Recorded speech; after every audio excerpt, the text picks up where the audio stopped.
Hello and welcome back. It's time for another roundup of the week's biggest water news, brought to you by Western Water for the week of February 24th, 2025. Let's dive in.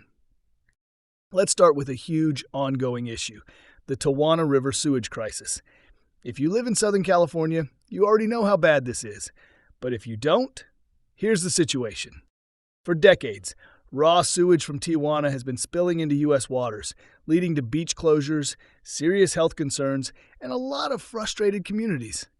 We're talking 70 billion gallons of sewage over the past century, and still, the problem isn't fixed.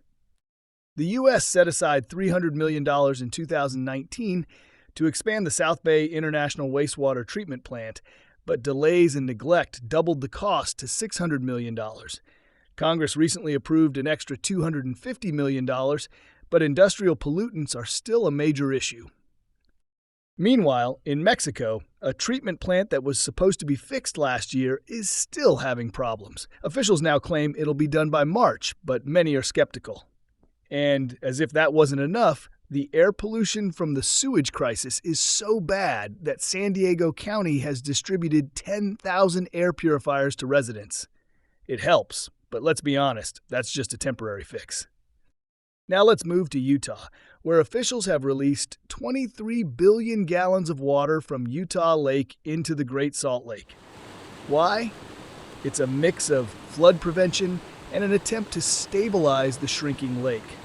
The water is flowing through the Jordan River at about 500 million gallons per day, and this is only the third time in the past decade they've done something like this. With spring snowmelt on the way, officials hope this will reduce flooding risks while also keeping the Great Salt Lake from drying up too much. If this works, it could shape future strategies for managing Utah's water supply.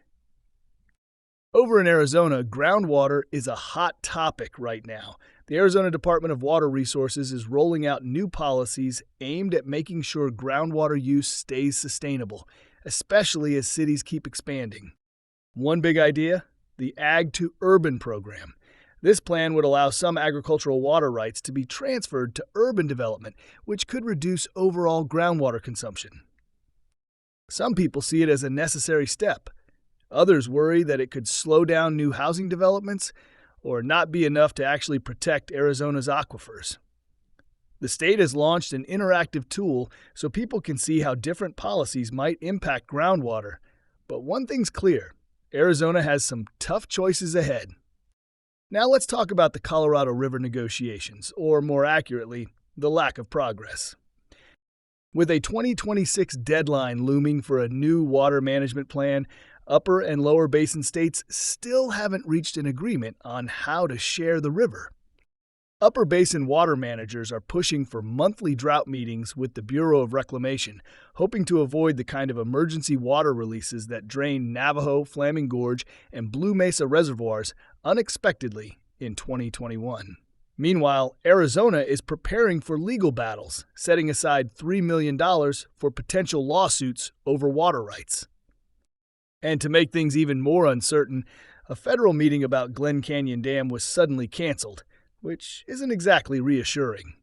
The bottom line, negotiations are moving way too slowly, and if the states don't reach an agreement soon, the federal government may have to step in.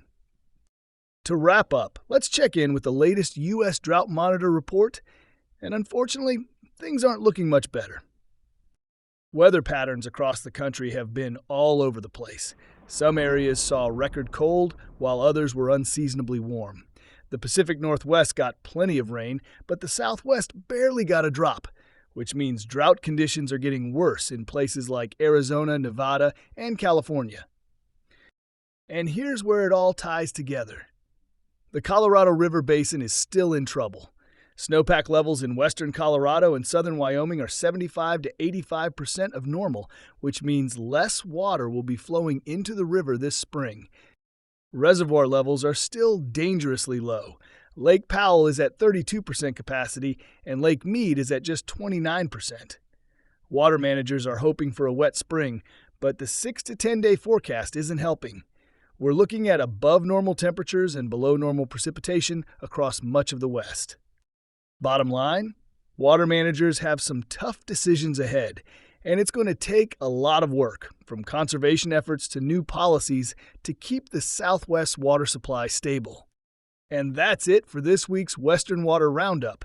The Southwest water crisis isn't going away anytime soon, but staying informed is the first step toward real solutions. Thanks for watching. Be sure to visit westernwater.com for the latest water news posted every weekday. We'll see you next time.